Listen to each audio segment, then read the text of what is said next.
ध्रुवाचा दृढ निश्चय. मनूचा पुत्र उत्तानपाद ह्याला 2 भार्या होत्या, सुनीती आणि सुरुची.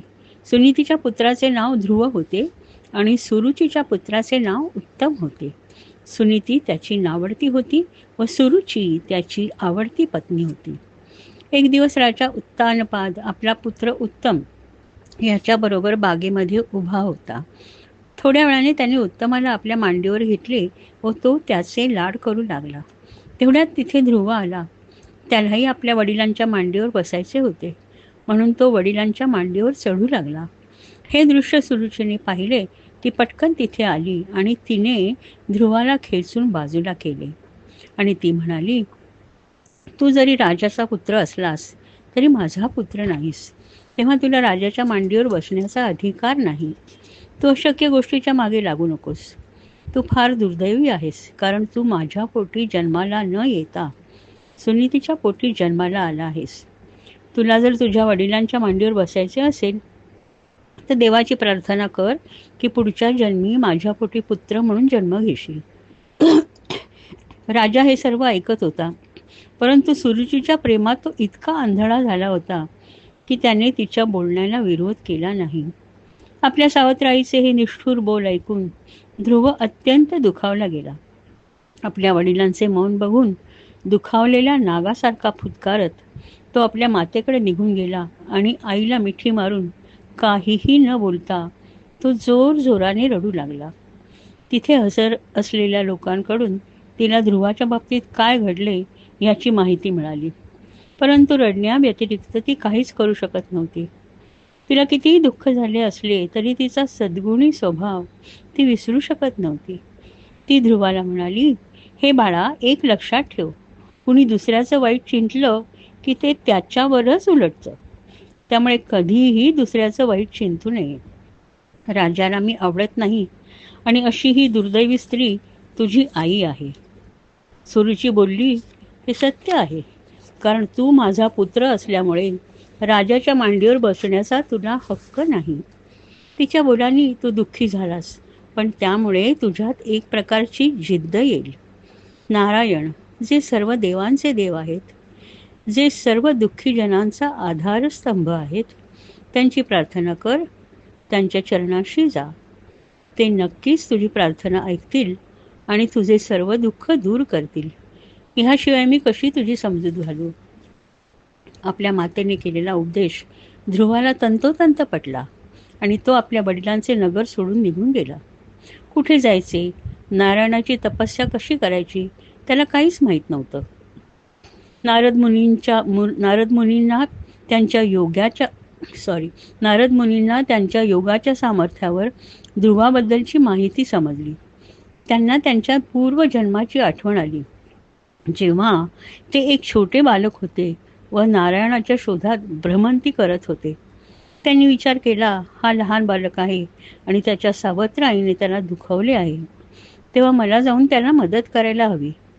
ते घाईघाईने ध्रुवाजवळ गेले आणि त्याच्या मस्तकावर हात ठेवून त्यांनी ध्रुवाला आशीर्वाद दिला. ते म्हणाले, हे ध्रुव बाळा, तू फक्त 5 वर्षाचा आहेस. हे तुझं खेळायचं वय आहे. अपमान किंवा प्रशंसा ह्यांचा मनावर परिणाम होण्याचे तुझे वय नाही. या जगात चांगले, वाईट, अपमान, प्रशंसा ही सर्व मनुष्याच्या कर्माची फळे असतात. तुमच्यावर जर परमेश्वराची कृपा असेल तर तुमच्यावर दुःखाची सावली सुद्धा पडणार नाही, आणि जर परमेश्वराची कृपा नसेल तर तुम्ही कितीही प्रयत्न केलेत तरी यश मिळणे कठीण जाते. तेव्हा देवाने जो काही सुखाचा आणि दुःखाचा वाटा आपल्याला दिला आहे तो आनंदाने स्वीकारावा. तुझ्या आईने तुला सांगितले आहे की नारायणांना शरण जा आणि तू पण तपस्या करून नारायणाला प्रसन्न करून घेण्याचा दृढ निश्चय केला आहेस. परंतु नारायणांना प्रसन्न करून घेणे सोपे नाही. मोठमोठे ऋषीमुनी वर्षानुवर्षे त्यांची तपश्चर्या करतात तरी त्यांनाही ते दिसत नाहीत. तपासाठी चित्ताची एकाग्रता, त्याग, संसारापासून मुक्तता आणि फार मोठी सहनशक्ती लागते. ऋषीमुनी अनेक जन्म त्यांची तपश्चर्या करतात आणि तरीसुद्धा त्यांचे दर्शन होणे कठीण असते. तेव्हा हा बालहट्ट सोडून दे, आपल्या घरी जा. अजून तुला खूप मोठं व्हायचं आहे. तुझ्या वृद्धपणात येऊन तू तपश्चर्या कर. परमेश्वराने आपल्या नशिबात जे सुख दुःख दिलेले आहे ते आपल्याला भोगायला लागते. ज्ञानी लोक म्हणतात, मनुष्य जितके सुख जास्त भोगतो तितके त्याचे पुण्य कमी होते, आणि जेव्हा तो दुःख जास्त भोगतो तेव्हा त्याचे पाप कमी होते. तेव्हा आपल्याहून दुसरा मनुष्य सुदैवी असेल तर त्याच्याबद्दल असूया वाटून घेऊ नये, आणि एखादा मनुष्य दुर्गुणी असेल तर त्याच्याबद्दल घृणा न वाटता करुणा वाटली पाहिजे. तुमच्यासारखा मनुष्य तुम्हाला भेटला तर त्याच्याशी मैत्रीची भावना ठेवली पाहिजे. अशा रीतीने तुम्ही वागलात तर तुम्ही दुःखी होणार नाही. ध्रुव म्हणाला, मी अतिशय सुदैवी आहे की तुम्ही मला दर्शन दिले आणि सुखदुःखाबद्दलचे रहस्य मला सांगितले. त्याचा आपल्या मनावर कसा परिणाम होऊ द्यायचा नाही ह्याचंही ज्ञान दिले. परंतु कदाचित मी क्षत्रिय असल्यामुळे माझा केलेला अपमान मी विसरू शकत नाही. तुम्ही केलेला उपदेश मला पटतो, पण माझ्या अंतरात्म्यापर्यंत पोचू शकत नाही. माझ्या अज्ञानाबद्दल मला क्षमा करा, माझ्यावर दया करा. मला परमेश्वराकडे, नारायणांकडे कसं पोचता येईल त्याचा मार्ग दाखवा. मला विश्वातली सर्वात उंच जागा हवी आहे, जिथून मला कुणीच उठवणार नाही. त्यासाठी मी नारायणांची तपश्चर्या करणार आहे. तेव्हा कृपया मला ते शिकवा. तुम्ही ब्रह्मदेवाचे पुत्र आहात आणि सर्व विश्वात तुम्ही तुमची वीणा झंकारत मनुष्य जातीच्या कल्याणासाठी फिरत असता. तेव्हा माझ्यावर दया दाखवा. ध्रुवाचा साधेपणा आणि त्याचे मधुर बोलणे ऐकून नारदांनी त्याला मदत करण्याचे ठरवले. ते म्हणाले, हे बालका, तू यमुना नदीच्या काठावर जा. तिथे मधुबन नावाची पवित्र जागा आहे. तिथे जाऊन यमुनेत स्नान कर आणि नारायणांच्या मूर्तीवर संपूर्णपणे लक्ष केंद्रित कर. मी तुला एक मंत्र देतो. ओम नमो भगवते वासुदेवाय. ह्या मंत्राचा सतत जप कर. नारायण तुझ्यावर प्रसन्न होतील आणि तुझी इच्छा पूर्ण करतील. ह्याला भक्तियोग असं म्हणतात. परमेश्वराकडे जाण्याचा हा सर्वात सोपा मार्ग आहे आणि तो नारायणांनाही अतिशय प्रिय आहे. ह्यानंतर नारद मुनींनी नारायणांच्या रूपाचे सविस्तर वर्णन ध्रुवाला केले. नारदांनी वर्णन केल्याप्रमाणे ध्रुवाच्या मनात नारायणाची मूर्ती उभी राहिली. ते शेष नागावर पहुडले होते. त्यांच्या नाभीतून कमळाचे फूल निघत होते. त्यांनी रेशमी पितांबर नेसला होता. त्यांच्या ओठावर स्मितहास्य होते व त्यांच्या कमल नेत्रांमध्ये जिव्हाळा होता. ध्रुवाने नारदांना प्रदक्षिणा घातली. त्यांच्या पायावर डोके ठेवले. आपल्या गुरूंची अनुमती घेऊन तो मधुवनाच्या दिशेने चालू लागला. ध्रुवाची तपश्चर्या. यमुनेच्या काठावर मधुबन नावाचे क्षेत्र होते. तेथे ध्रुवाने आपल्या तपश्चर्येला सुरुवात केली. नारद मुनींनी दिलेला मंत्र तो जपू लागला. पहिल्या महिन्यात त्याने फक्त आजूबाजूला मिळणाऱ्या फळांवर आपली उपजीविका सुरू केली. दुसऱ्या महिन्यात तो फक्त गवत व वाळलेली झाडाची पाने खाऊन राहू लागला. तिसऱ्या महिन्यात तो फक्त पाणी पिऊन तपश्चर्या करत होता. चौथ्या महिन्यात त्याने पाणी सुद्धा वर्ज्य केले. फक्त हवा हेच त्याचे अन्न पाणी सर्व काही होते. त्याचे फक्त नारद मुनींनी दिलेला ओम नमो भगवते वासुदेवाय हा मंत्र म्हणणे एवढेच ध्येय होते. 5 वर्षाच्या बालकाकडून इतकी घोर तपश्चर्या होते आहे हे बघून देव घाबरून गेले. त्यांनी रानटी प्राणी, साप वगैरे सोडून त्याला घाबरवून त्याच्या तपश्चर्येत विघ्न आणण्याचा बराच प्रयत्न केला. परंतु तो त्याच्या तपश्चर्येत इतका मग्न होता की त्याला कोणाच्याच अस्तित्वाची जाणीव सुद्धा झाली नाही. त्याच्या तपश्चर्येमुळे 3ही लोक भीतीने कंप पाहू लागले. तेव्हा सर्व देव नारायणांकडे गेले आणि सांगू लागले की ध्रुवाच्या तपश्चर्येमुळे सर्व लोकांना, प्राण्यांना श्वासोच्छ्वास करायला त्रास होऊ लागला आहे. तेव्हा कृपया आमच्यावर दया करा आणि ही तपश्चर्या थांबवा. नारायण म्हणाले, माझ्या बालभक्ताला तपश्चर्या करून 5 महिने झाले आहेत. मी आता जातो आणि त्याला त्याची तपश्चर्या थांबवायला सांगतो. मला माझ्या भक्ताला वरदान देण्याची वेळ आली आहे. नारायण यमुनेच्या किनारी आले. ध्रुवाला एक क्षण आपल्या हृदयातली नारायणांची मूर्ती दूर गेल्यासारखी वाटली व तो एकदम समाधीतून जागा झाला आणि त्याने डोळे उघडले. तेव्हा प्रत्यक्ष नारायण त्याला समोर दिसले. तो अवाक होऊन नारायणांकडे बघत राहिला. नारायणांना मिठी मारण्यासाठी त्याने आपले हात पुढे केले. त्याच्या डोळ्यातून आनंदाश्रू वाहू लागले. त्याने नारायणांच्या चरणावर लोटांगण घातले व उभा राहून तो नारायणांकडे नुसता बघत राहिला. त्याच्या तोंडातून एकही शब्द फुटत नव्हता. नारायणांना समजले की त्या बालकाला त्यांची स्तुती करायची होती, परंतु त्याला काही सुचतच नव्हते. नारायणांनी अत्यंत हळुवारपणे आपल्या हातातला शंख ध्रुवाच्या गालाला लावला आणि काय चमत्कार! त्या 5 वर्षाच्या बालकास ब्रह्मज्ञान प्राप्त झाले. ऋषीमुनींप्रमाणे तो नारायणांची स्तुती करू लागला व ब्रह्मज्ञान सांगू लागला. नारायण आपल्या लहानग्या भक्तावर अतिशय प्रसन्न झाले आणि म्हणाले, तू इतकी घोर तपश्चर्या का केलीस मला माहीत आहे आणि त्यासाठी तुला मी शाश्वत जागा प्रदान करणार आहे. त्या जागेभोवती सूर्य आणि चंद्र फिरत राहतील, सप्तर्षी प्रदक्षिणा घालतील, तारे त्याभोवती चक्राकार फिरतील. तुझे वडील जेव्हा राज्याचा त्याग करून शांतीच्या शोधात जातील तेव्हा ते तुला राजसिंहासनावर बसवतील. तू नेहमीच माझा परमभक्त राहशील. तू 30,000 वर्षे अत्यंत उत्तम रीतीने राज्य करशील. तू अनेक यज्ञ करशील आणि शेवटी तू माझ्याकडे येशील व मी तुला तुझी जागा देईन, असे म्हणून नारायण तिथून अदृश्य झाले. ध्रुवाला एका गोष्टीची खंत वाटली की त्याने नारायणांकडे मोक्ष मागितला नाही. त्यानंतर ध्रुव आपल्या पित्याच्या नगराच्या दिशेने चालू लागला. ध्रुव अढळ तारा. ध्रुवाशी संभाषण झाल्यानंतर नारद मुनी सरळ उत्तानपादच्या महालात गेले. राजाने त्यांचे यथोचित स्वागत केले, परंतु राजा अतिशय निराश दिसत होता. नारद मुनींनी राजाला त्याच्या नैराश्याचे कारण विचारले. राजाने उदास होऊन एक सुस्कारा सोडला आणि तो म्हणाला, मी हृदयशून्य आहे. माझ्या पत्नी प्रेमामुळे मी माझ्या सोन्यासारख्या बाळाला हरवून बसलो आहे. तो जंगलामध्ये तहान भुकेने व्याकुळ होऊन भटकत असेल. जंगली श्वापदे त्याला खाऊन टाकू शकतील.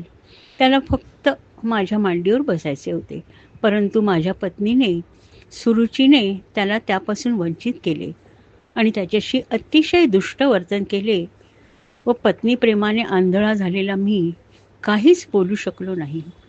मी दाखवलेली अनास्था व सावत्राईने केलेला अपमान यांनी दुखावलेला माझा 5 वर्षांचा पुत्र जंगलामध्ये निघून गेला. आता तुम्हीच सांगा, अशा स्थितीत मी उदास राहणार नाही का? नारद मुनींनी स्मितहास्य केले आणि ते म्हणाले, हे राजा, तू तुझ्या पुत्राबद्दल शोकाकुल होऊ नकोस. प्रत्यक्ष नारायण त्याचे रक्षण करत आहेत. तुझा पुत्र अत्यंत महान आहे. त्याच्या महतीची तुला कल्पनासुद्धा नाही. त्याचे भविष्य अत्यंत उज्ज्वल आहे. जे देवांना सुद्धा मिळू शकले नाही ते त्याला प्राप्त होणार आहे. तुझे नाव अजरामर होईल. तू ध्रुवाचा पिता म्हणून ओळखला जाशील. तेव्हा आत्ता काळजी करू नकोस. ध्रुव तुझ्याकडे लवकरच परत येईल, असे सांगून नारद मुनी तिथून निघून गेले. 5 महिने होऊन गेले. राजा अत्यंत आतुरतेने ध्रुवाची वाट पाहत होता आणि एक दिवस बातमी आली की ध्रुव जंगलातून परत येत आहे. राजा त्याच्या दोन्ही राण्या सुरुची व पुत्र उत्तम ह्यांना घेऊन रथातून ध्रुवाला घेऊन येण्यासाठी निघाला. त्याच्या मागे त्याची सर्व प्रजाही आपल्या आवडत्या ध्रुवबाळाचे स्वागत करण्यासाठी निघाली. ध्रुव नगराच्या वेशीजवळ आला. राजाने त्याला दुरून बघितल्यावर रथातून उतरून तो धावत ध्रुवाकडे गेला आणि साश्रू नयनाने त्याने ध्रुवाला मिठी मारली. ध्रुवाने पित्याला व दोन्ही मातांना साष्टांग नमस्कार केला आणि ते सर्व आनंदाने नगरात पोचले. अशी अनेक वर्ष गेली व त्यानंतर ध्रुवाला राजसिंहासनावर बसून उत्तानपाद राजा वनात तपश्चर्येसाठी निघून गेला. ध्रुवाने अत्यंत उत्तम रीतीने राज्यकारभार सांभाळला. अनेक यज्ञ केले. अश्वमेध यज्ञ सुद्धा केला. अशा प्रकारे 30,000 वर्षे गेली आणि ध्रुवाला त्याच्या नारायणांच्या शब्दांची आठवण आली, जे शब्द त्याच्या सतत मनात होते. राजा म्हणून राज्य करण्याचे त्याचे कर्तव्य पूर्ण झाले होते. तो आता नारायणांचे चरणी जाण्यास मुक्त होता. त्याने आपल्या पुत्राला उत्कलला सिंहासनावर बसवले आणि तो बद्रिकाश्रमात तप करण्यासाठी निघून गेला. आपल्या देहाचा त्याग करून नारायण चरणी विलीन होण्यास तो उत्सुक होता. तो योगनिद्रेमध्ये समाधिस्थ झाला आणि तपश्चर्या करू लागला. त्याने बरीच वर्षे तपश्चर्या केली. एक चमकणारा रथ त्याच्याजवळ आला. त्याच्यातून नारायणांचे 2 देवदूत उतरले. ध्रुवाने त्यांचे स्वागत केले. ते म्हणाले, नारायणांनी तू लहान असताना तुला वर दिला होता व तो पूर्ण करण्याची वेळ आता आली आहे. तुला नारायणांनी असे स्थान दिले आहे की चंद्र सूर्य तुझ्या भोवती फिरत राहतील. सप्तर्षी तुला प्रदक्षिणा घालतील. तुझे स्थान मात्र अढळ असेल. तू कधीच तुझ्या स्थानापासून ढळणार नाहीस. तेव्हा आता रथात बस, आम्ही तुला तुझ्या स्थानाकडे घेऊन जातो. तो रथात बसणार तितक्यात तेथे प्रत्यक्ष यमराज आला आणि त्याने ध्रुवाला वंदन करून बरोबर चालण्याची विनंती केली. ध्रुवाने त्याचे स्वागत केले व तो रथात बसला. ध्रुवाने देहत्याग केला आणि त्याचा मुक्त झालेला आत्मा आपल्या निर्धारित स्थानाकडे निघून गेला. वेनचा जन्म. ध्रुवाच्या प्रथम पुत्राचे नाव उत्कल होते. तो तत्वज्ञानी होता. त्याला सिंहासन राज्य करणे ह्या कशातच रुची नव्हती. लहानपणी तो ब्रह्मी स्थितीला पोचला होता. तो स्वतःच्या दिसण्याकडे अजिबात लक्ष देत नसे. त्यामुळे प्रजाजन त्याला अडाणी मंदबुद्धी समजत असत आणि कुणीही त्याचा आदर करत नसे. त्यामुळे नगरातील मान्यवर लोकांनी असा निर्णय घेतला की उत्कल राज्यावर बसण्यासाठी कार्यक्षम नाही, म्हणून त्यांनी त्याच्या लहान भावाला वत्सरला राजा म्हणून सिंहासनावर बसवले. वत्सरानंतर अनेक राजे झाले. त्याचा एक उत्तराधिकारी राजा अंग होता. तो अतिशय उत्तम राजा होता. त्याने एकदा अश्वमेध यज्ञ केला आणि देवांना यज्ञातील हवीस घेण्यासाठी मंत्रांनी आमंत्रण दिले. परंतु देव यज्ञात हवीस घेण्यासाठी आले नाहीत. सर्वांना अतिशय आश्चर्य वाटले. ज्या ऋषींनी यज्ञ केला होता ते म्हणाले, आम्ही योग्य रीतीने यज्ञ केलेला आहे. आमच्याकडून कुठलीही चूक झालेली नाही. राजाला तीव्र दुःख झाले. तो तेथे उपस्थित असलेल्या बुद्धिमान लोकांना म्हणाला, तुम्हा सर्वांच्या शुभेच्छा माझ्या पाठीशी आहेत. तुमच्यापैकी कुणी मला सांगू शकेल का की माझ्या हातून काय पाप झालेले आहे की ज्यामुळे देव आपण आमंत्रण देऊन सुद्धा आले नाहीत. सर्व बुद्धिमान लोकांनी आपापसात चर्चा केली व ते म्हणाले, हे राजा, तू अतिशय सद्गुणी आहेस. तुझ्याकडून यज्ञ करण्यातही काही चूक झाली नाही. परंतु गेल्या जन्मात तुझ्या हातून पाप झालेले आहे व त्यामुळे तू निपुत्रिक आहेस. आम्ही तुला मदत करतो. तू दुसरा यज्ञ कर. तुला पुत्रप्राप्तीसाठी नारायणांकडे ह्या यज्ञामार्फत प्रार्थना करावी लागेल. नारायणांनी प्रसन्न होऊन तुला पुत्र दिला की बाकीचे सर्व देव यज्ञातील हवीस घेण्यासाठी येतील. त्यांनी स्वतः नारायणांना प्रसन्न करण्यासाठी करण्याच्या यज्ञाची जबाबदारी घेतली. यज्ञपूर्तीच्या वेळेस त्या यज्ञातून सुवर्णालंकार पराधीन केलेली मूर्ती बाहेर आली. त्या मूर्तीच्या हातात सुवर्णाचे पात्र होते. त्यामध्ये दैवी पायस होते. सर्व लोकांच्या आशीर्वादाने राजाने ते पायस हुंगले व आपली पत्नी सुनीता हिला पिण्यासाठी दिले. कालांतराने त्यांना पुत्ररत्न प्राप्त झाले. त्याचे नाव वेन असे होते. परंतु हा पुत्र म्हणजे अधर्माचा पुतळा होता. तो अतिशय दुष्ट होता. अगदी लहान असल्यापासून निष्पाप जीवांना त्रास देण्यात मारण्यात त्याला आनंद होत असे. थोडा मोठा झाल्यावर जंगलात जाऊन तो निष्पाप निरपराध प्राण्यांची शिकार करत असे. त्याच्या बरोबरच्या सवंगड्यांची कारण नसताना तो हत्या सुद्धा करीत असे. त्यामुळे सर्वजण त्याला घाबरून असत. वेन आला की पळून जात असत. हे सर्व पाहून अंगराजाला अतिशय दुःख होत असे. त्याने साम दाम दंड भेद सर्व प्रकार वापरून त्याला योग्य मार्गावर आणण्याचा प्रयत्न केला, परंतु काहीच उपयोग झाला नाही. त्यामुळे राजा अतिशय दुःखी होता. त्याच्या मनात सारखे विचार येत होते, अशा अत्यंत दुष्ट घराण्याला, देशाला कलंक लावणाऱ्या पुत्रापेक्षा मी निपुत्रिक होतो तेच जास्ती बरं होतं. देवाचे मी एवढ्यासाठी आभार मानतो की मला असा पुत्र दिल्यामुळे माझे संसारातून लक्ष उडालेले आहे. मी सर्व संग परित्याग करण्याच्या मार्गावर आहे. एके रात्री त्याला निद्रा येत नव्हती. अचानक त्याने स्वतःच्या मनाशी निश्चय केला आणि कुणालाही न सांगता सर्वस्वाचा त्याग करून कधीही परत न येण्याच्या निर्धाराने राज्यनगरीतून निघून गेला. राजाची प्रजा आपल्या राजाच्या निघून जाण्याने अतिशय दुःखी झाली. आपल्या दुष्ट पुत्राची कृत्ये सहन न होऊन राजा निघून गेला याची हळहळ सर्व प्रजेला लागून राहिली.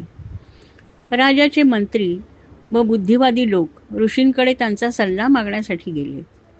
ऋषींनी त्यांना असा सल्ला दिला की राजाशिवाय चालू शकत नाही.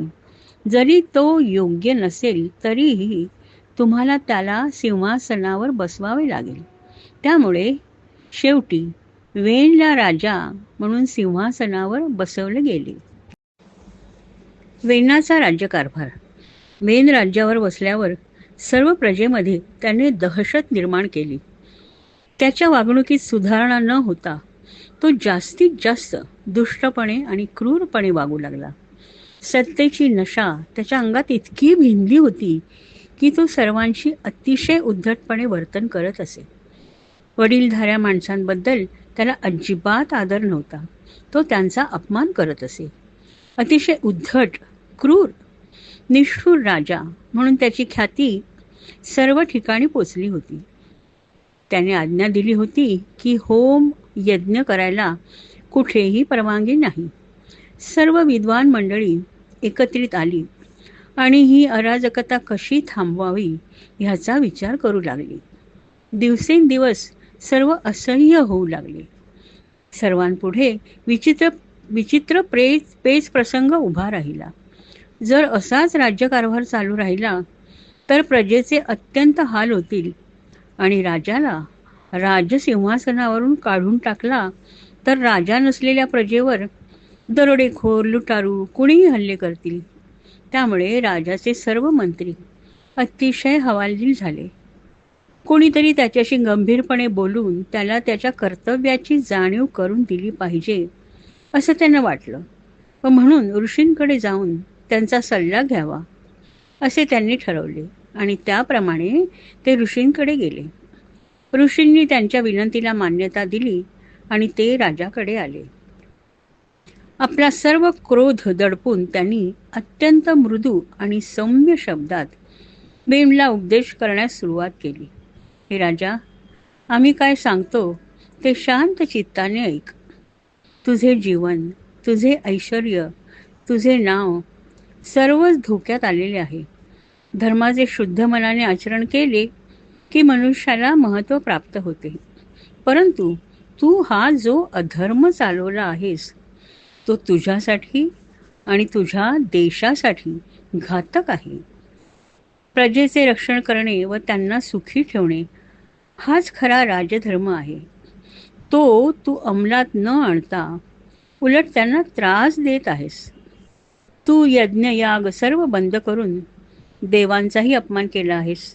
तू अत्यंत चुकीच्या मार्गाने जात आहेस. अजूनही वेळ गेलेली नाही. आमचा सल्ला ऐक. प्रजेची भरभराट कर. तुझे दुष्ट वर्तन सोडून दे आणि सर्वांशी चांगले वर्तन कर. परंतु वेनने त्यांच्या बोलण्याकडे सर्वथा दुर्लक्ष केले आणि तो म्हणाला, तुम्हीच अधर्माने वागत आहात. मी तुमचा रक्षणकर्ता आहे. मीच तुमचा देव आहे. तरी तुम्ही माझी भक्ती न करता दुसऱ्या देवांची भक्ती करत आहात. सर्व देव राजाच्या शरीरात वसलेले आहेत, तेव्हा तुम्ही फक्त माझीच भक्ती केली पाहिजे. मी प्रत्यक्ष नारायणच आहे आणि हे सत्य ज्यांना समजणार नाही ते नरकात जातील. तुम्ही माझ्या नावाने यज्ञ केले पाहिजेत. माझ्याशिवाय दुसऱ्या कोणाचीही भक्ती तुम्ही करू नका. त्याचं वक्तव्य ऐकून ऋषी हताश झाले. असे विचार असणाऱ्या राजाच्या राज्याचे व प्रजेचे पुढे काय होणार याची त्यांना पूर्ण कल्पना आली. अजूनपर्यंत आवरलेला त्यांचा क्रोध उफाळून बाहेर आला आणि वेनने केलेला अपमान ते सहन करू शकले नाहीत. त्यांनी विचार केला, अशा राजाचा मृत्यू हे गरजेचे आहे. जो राजा स्वतःची तुलना प्रत्यक्ष नारायणांशी करतो त्याला जगण्याचा कोणताही अधिकार नाही. प्रजेच्या रक्षणासाठी त्याचा नाश करणे हेच आपले कर्तव्य आहे. असा विचार करून त्यांनी मृत्यूदेवाला अर्थातच यमाला पाचारण केले आणि वेन राजाचा मृत्यू झाला. ऋषी मागे न बघता आपल्या आश्रमात निघून गेले. महान पृथू. असे बरेच दिवस गेले. राज्याला राजा नव्हता. त्यामुळे दरोडेखोर लुटारू यांना उत्तम संधी मिळाली आणि ते राज्यात येऊन लुटालूट करू लागले. एक दिवस सर्वच ऋषी सरस्वती नदीच्या किनाऱ्यावर बसले असताना त्यांना लांबून धुळीचा लोट येत असलेला दिसला. आश्चर्यचकित होऊन हा काय प्रकार आहे ह्याचा अंदाज घेण्याचा त्यांनी प्रयत्न केला. तेव्हा त्यांच्या असे लक्षात आले की दरोडेखोर नगरात येऊन लुटालूट करून परत चालले होते.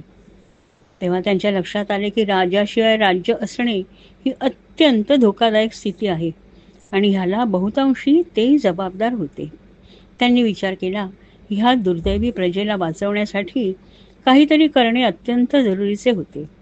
प्रजा आधी दुष्ट राजाच्या कारकिर्दीत भरटून निघाली आणि आता राजा नसल्यामुळे दरोडेखोरांच्या जाचाच भरडून निघत आहे.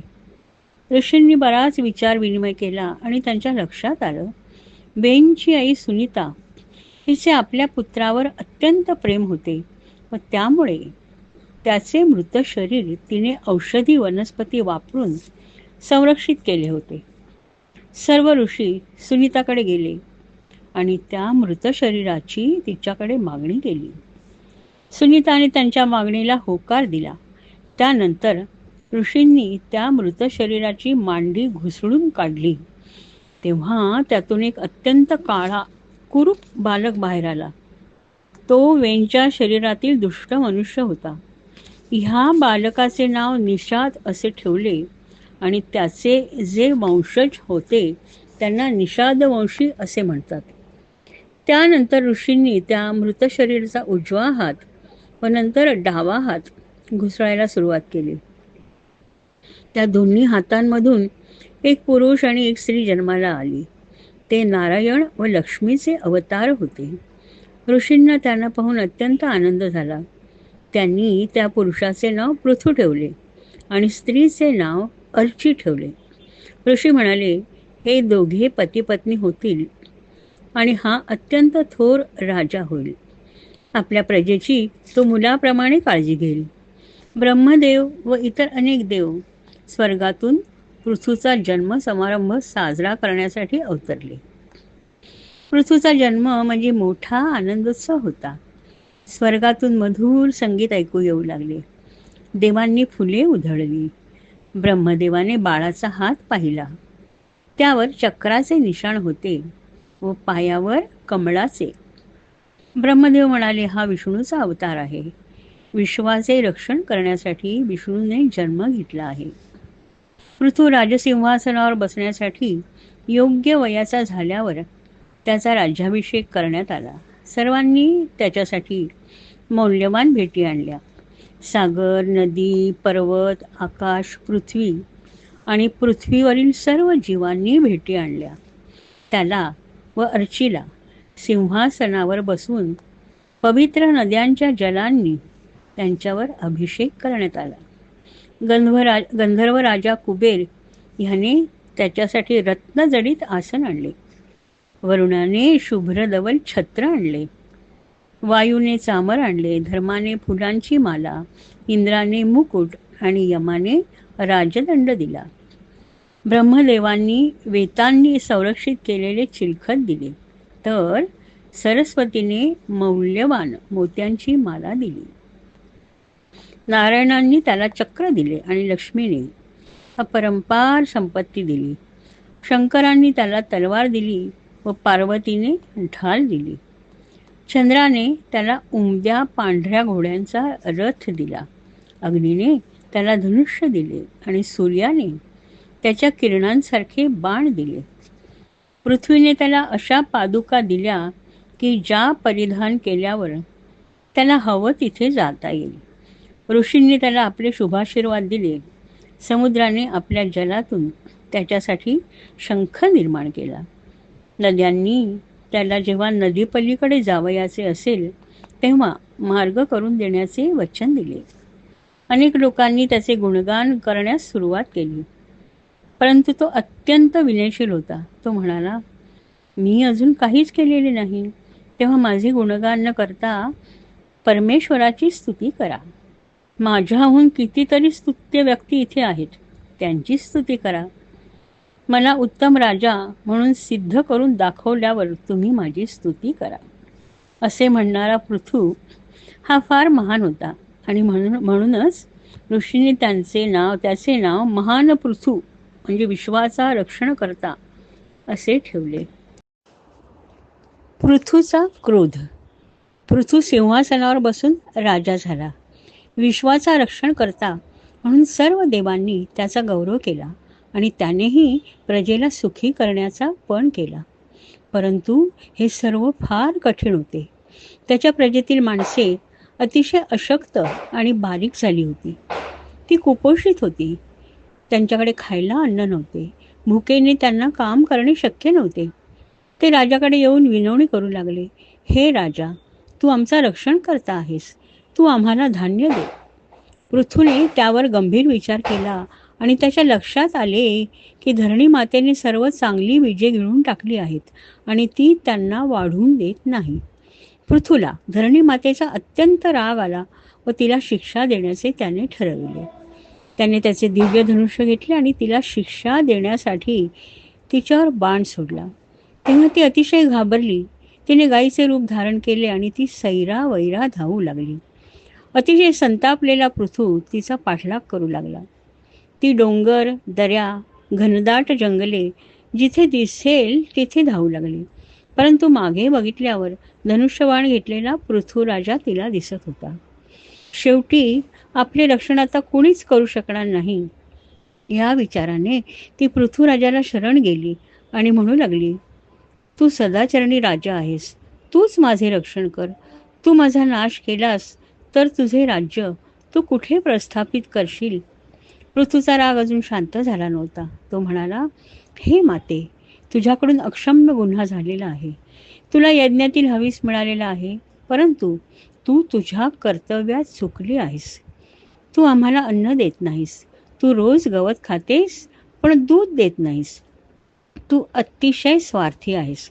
सर्व बीजे व अनेक वनस्पती ज्या ब्रह्मदेवाने तुला दिल्या होत्या त्या तू स्वतःच्या पोटात लपवून ठेवल्या आहेस. माझी प्रजा भुकेने तडफडत आहे, तेव्हा तुला नष्ट करण्याची परवानगी मला धर्मशास्त्र देत आहे आणि माझ्या योगशास्त्राच्या बळावर मी माझ्या राज्याची प्रस्थापना करू शकतो. त्याच्या क्रोधाने वक्र झालेल्या भुवया आणि मेघगर्जनेसारख्या आवाजाने पृथ्वी थरथर कापू लागली. ती म्हणाली, हे नारायणा, तुम्हीच माझी उत्पत्ती केलीत, जेणेकरून सर्व सजीव व निर्जीव सृष्टी माझ्याकडे राहू शकेल. तुम्हीच मला या सर्वांची माता बनवलेत आणि तुम्हीच मला मारायला निघालात, तेव्हा मी कुणाची मदत घेऊ?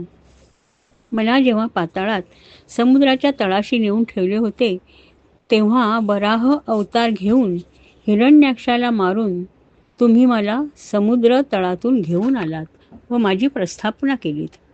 आता तुम्ही पृथू म्हणून मनुष्य अवतार धारण केलेला आहेत. माझे व माझ्या मुलांचे रक्षण न करता तुम्ही ते भयानक धनुष्य घेऊन मला मारायला निघाला आहात. हे पृथू, माझ्यावर दया करा. मी तुम्हाला काय सांगते ते नीट लक्षपूर्वक ऐका व माझ्या विनवणीचा विचार करा.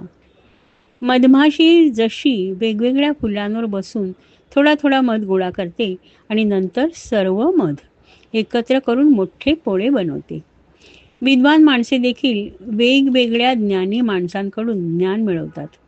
त्याच्यावर विचार करतात आणि स्वतःचा ज्ञानकोश तयार करतात. वरील दोन्ही गोष्टींना अतिशय मेहनत लागते. त्याचप्रमाणे माझ्या उदरातून उत्तम गोष्टी मिळवायच्या असतील तर अतिशय मेहनत करावी लागेल. पूर्वी ऋषीमुनींनी मनुष्याला योग्य मार्गदर्शन करून माझ्यातील उत्तम गोष्टी कशा मिळवायच्या याची शिकवण दिली होती. आणि जोपर्यंत मनुष्य जात ह्या सर्वाचे पालन करत होती तोपर्यंत मी पण त्यांना उदार हस्ते माझ्यातील सर्व चांगल्या गोष्टी देत होते. परंतु त्यानंतर कालांतराने बेनसारखा पापी राजा माझ्यावर राज्य करू लागला. त्याच्याबरोबर त्याच्यासारखे अनेक दुष्ट पापी राजे माझ्यावर राज्य करू लागले. त्यांनी ऋषीमुनींनी सांगितलेले सर्व नियम तोडून टाकले. कुणीही माझा रक्षण करता नव्हता. सर्वांनी मला गृहीत धरले होते.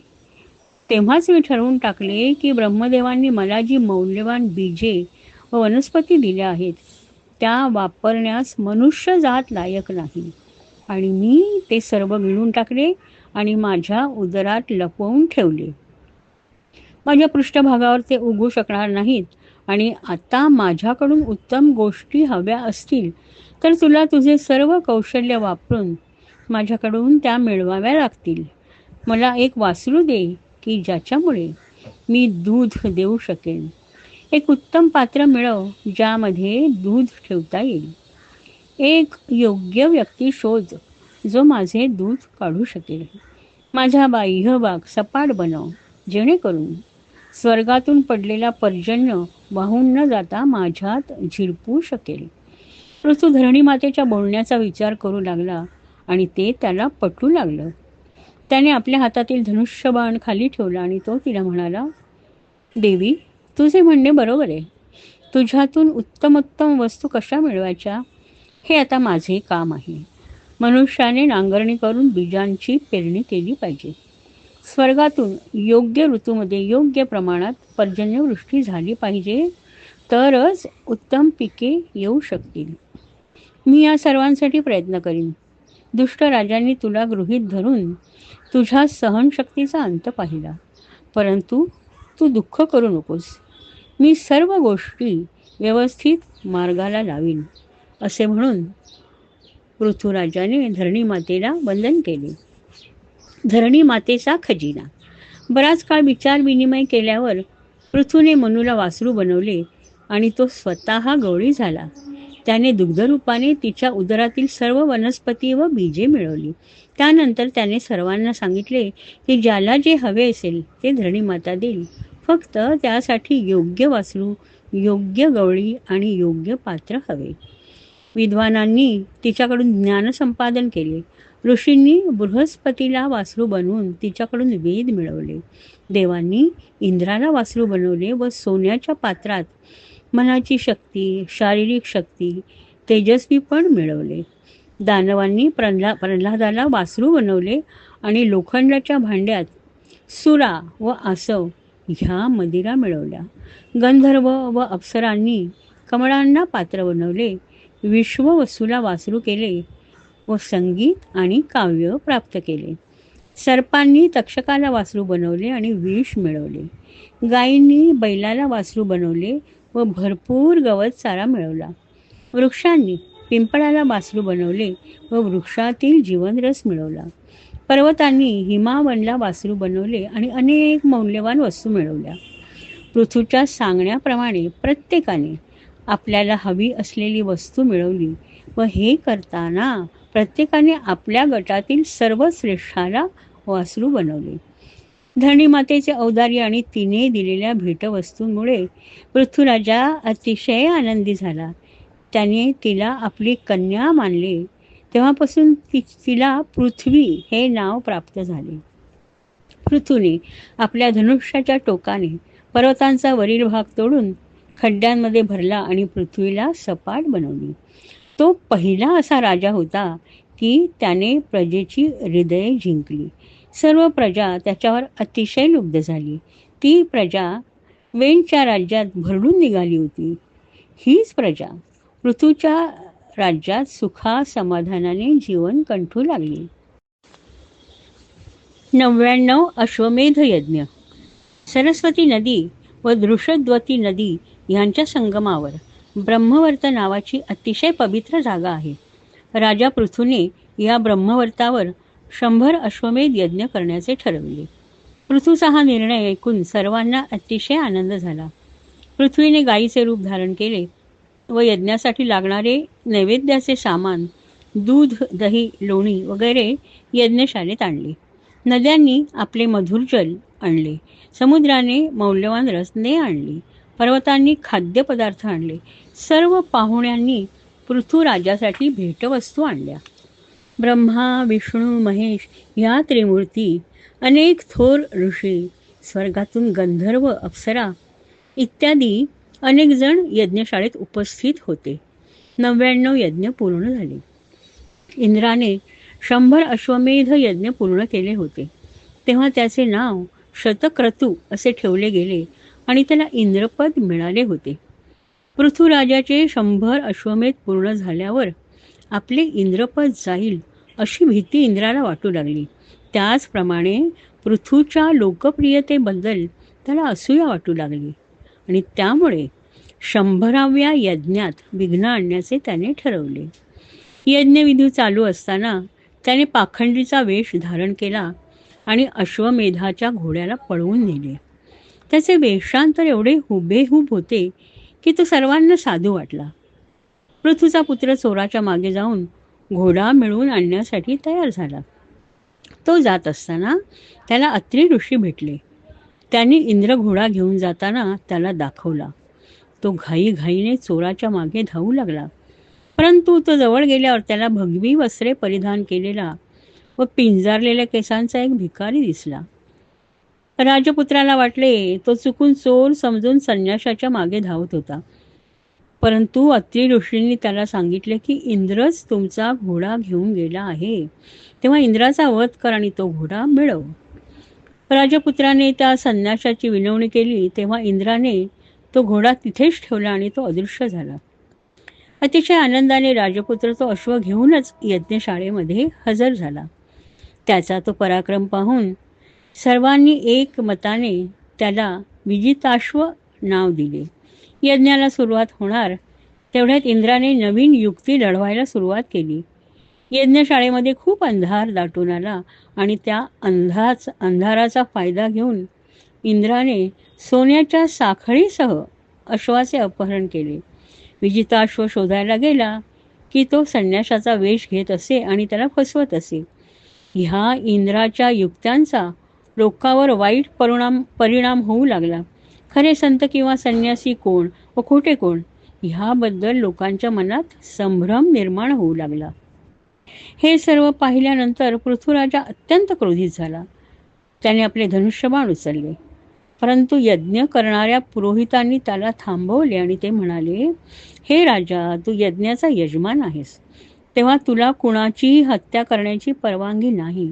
परंतु आम्ही आमच्या प्रबळ मंत्राच्या जोरावर इंद्राला इथे बोलवू शकतो आणि यज्ञात त्याचा बळी देऊ शकतो. तेव्हा पृथूने त्यांच्या म्हणण्याला होकार दिला. ते मंत्र म्हणायला सुरुवात करणार तेवढ्यात ब्रह्मदेवांनी त्यांना थांबवले. ते म्हणाले, हा स्वयंभुव मनुची कन्या आकुती हिचा पुत्र यज्ञ आहे. तो ह्या मन्वंतरातील इंद्र आहे. हे पृथ्वीराजा, त्याला तुझे 100 अश्वमेध यज्ञ पूर्णत्वास नेऊन द्यायचे नव्हते आणि म्हणूनच तो विघ्न आणत होता. परंतु त्याचा वाईट परिणाम असा झाला की लोकांना खरे आणि ढोंगी संन्याशांमधला फरक कळणे अतिशय कठीण झाले. तुझे 100 यज्ञ पूर्ण झाल्यावर तुझी बरोबरी त्याच्याशी होईल ह्या भीतीने त्याने वरील कृत्य केले. तुम्ही दोघेही नारायणाचे अवतार आहात, तेव्हा आपापसातले हे बैल सोडून द्या आणि तू मैत्रीचा हात पुढे कर. तुझ्या यज्ञात विघ्न आले होते हे तू विसरून जा. देव हट्टी आहेत, ते परत परत तुझ्या यज्ञात विघ्न आणण्याचा प्रयत्न करतील. तेव्हा तुझे 100 यज्ञ झालेले आहेत असा वर मी तुला देतो. ब्रह्मदेवांचे बोल ऐकून पृथ्वीचा इंद्रावरचा क्रोध लोप पावला. इंद्राला सुद्धा आपल्या कोत्या मनाने केलेल्या कृत्याची लाज वाटली आणि त्याने पृथ्वीच्या चरणांवर आपले मस्तक ठेवले. पृथ्वीच्या राजाने स्वर्गाच्या राजाला प्रेमाने आलिंगन दिले. बरीच वर्षे राज्य केल्यावर पृथूने आपल्या मुलांच्या हाती राज्य सोपून वनाचा मार्ग अवलंबिला आणि त्याचबरोबर त्याची पत्नी अर्ची हिने सुद्धा. काही काळ वनात घालवल्यावर त्याने एका कुटीमध्ये योगाच्या साहाय्याने आपल्या शरीराचा त्याग केला. त्याचा मृत्यू झाला आहे हे समजल्यावर अर्चीने त्याच्याबरोबर त्याच्या चितेत प्रवेश केला. राजा प्राचीन बर्ही अर्थात बर्हिषद. पृथ्वीराजा वनात निघून गेल्यावर त्याचा पुत्र विजिताश्व सिंहासनावर बसला. त्याने आपल्या 4 भावांना राज्याच्या 4 वेगवेगळ्या भागांची जबाबदारी दिली आणि सर्व राज्यकारभार तो पाहू लागला. विजिताश्वच्या पत्नीचे नाव नभस्वती होते आणि त्यांना हर्वीधन नावाचा पुत्र होता. त्याचा स्वभाव वेगळा होता. त्याला राज्यकारभारात रुची नसल्याने त्याने तरुणपणीच जाहीर केले होते. तसे त्याच्या पत्नीचे नाव हर्वीधनी होते. त्याला 6 पुत्र होते. मोठ्या पुत्राचे नाव बर्हिषद असे होते. हर्वीधन तरुणपणीच मोक्ष मिळवण्यासाठी वनात निघून गेला. त्यानंतर बर्हिषद राजा झाला. त्याचा विवाह सागरकन्या शतधृती हिच्याशी झाला. ती अतिशय सुंदर होती. त्यांना 10 पुत्र झाले. ते प्रचेतस बंधू म्हणून प्रसिद्ध होते. ते धर्मशास्त्रात पारंगत होते आणि विष्णूचे निस्सीम भक्त होते. बर्हिषद राजाने त्यांना समुद्रामध्ये घोर तपश्चर्या करण्यासाठी पाठवून दिले. राजा बर्हिषदाचा यज्ञयाग कर्मकांड ह्याच्यावर अतिशय विश्वास होता. तो सतत एक यज्ञ संपला की दुसरा करत असे. सारी पृथ्वी यज्ञाला लागणाऱ्या कुशगवताने भरून गेली आणि त्याच्या ह्या वर्तनामुळे बर्हिषद राजाला प्राचीन बर्ही असे नाव प्राप्त झाले. नारद मुनींनी हे सर्व पाहिले. त्यांना राजाची दया आली. हा राजा आपले आयुष्य खोट्या कर्मकांडांमध्ये फुकट घालवतो आहे ह्याची त्यांना जाणीव झाली आणि ते राजाकडे आले. राजाने नारद मुनींचे यथोचित स्वागत केले आणि त्यांना उच्चासनावर बसवून तो त्यांच्या पायाशी बसला. राज्यकारभाराबद्दल विचारपूस केल्यावर नारदांनी मूळ विषयाला हात घातला. ते म्हणाले, हे राजा, तू इतके यज्ञ आणि इतके कर्मकांड का करत आहेस? ह्यापासून तुला मुक्ती किंवा मोक्ष मिळणार नाही. ते ऐकून राजा म्हणाला, मला मोक्षाचा मार्ग सांगाल का? मी इतका मूर्ख होतो की कर्मकांड करताना मी मुक्तीचा कधी विचारच केला नाही. मी काय करावे म्हणजे मला मुक्तीचा मार्ग मिळेल? कृपया मला मदत करा. नारद म्हणाले, तू अजूनपर्यंत काय केलेस हे मी तुला दाखवतो. आणि असं म्हणून नारद त्याला त्याच्या राजवाड्याच्या गच्चीवर घेऊन गेले. आपल्या योगशक्तीच्या बळावर राजाने यज्ञात बळी दिलेल्या सर्व गायींना बोलवले. त्या हजारो गायी बघून नारद म्हणाले, ह्या सर्व तू यज्ञात बळी दिलेल्या गायी आहेत आणि त्या तुझ्यावर अतिशय क्रोधित झाल्या आहेत आणि आपली शिंगे उगारून तुझ्या मृत्यूची वाट बघत आहेत. तुझ्या मृत्यूनंतर त्या तुझा सूड घेणार आहेत. राजा त्या गायींकडे आणि नारदांकडे आळीपाळीने बघू लागला. नारद म्हणाले, मी तुला एका पुरंजनाची जुनी पुराण कथा सांगणार आहे. ती एका रूपवान पुरुषाची आणि सुंदर कुमारिकेची कथा आहे. ती कथा तू काळजीपूर्वक ऐक, ती तुला खूप आवडेल. असं म्हणून नारदांनी कथा सांगण्यास सुरुवात केली. पुरंजनाची कथा. पूर्वी पुरंजन नावाचा एक मोठा यशस्वी राजा होता. त्याचा अविज्ञात नावाचा एक मित्र होता.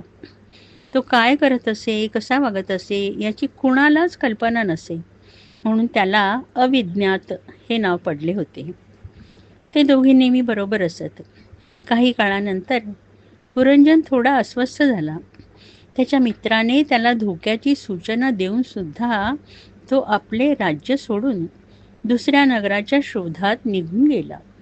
त्याने आपल्याला योग्य नगर शोधण्यासाठी भरपूर प्रवास केला, पण त्याला राहण्यासाठी योग्य स्थान न मिळाल्याने तो निराश झाला.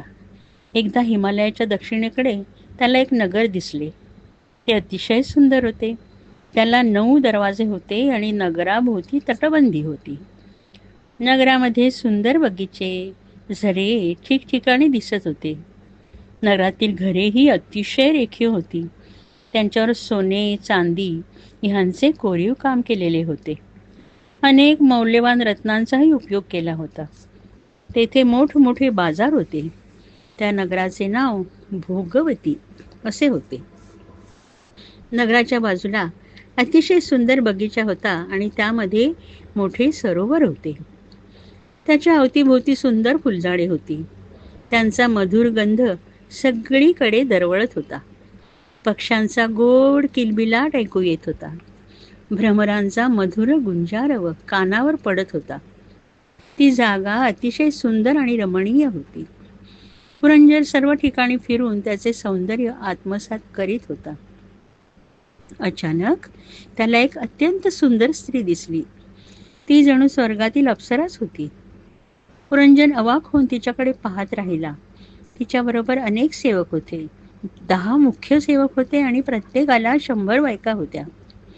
5 फणे असलेला एक मोठा नाग तिच्यापुढे चालत होता आणि तो तिच्यावर लक्ष ठेवून तिचं रक्षण करत होता.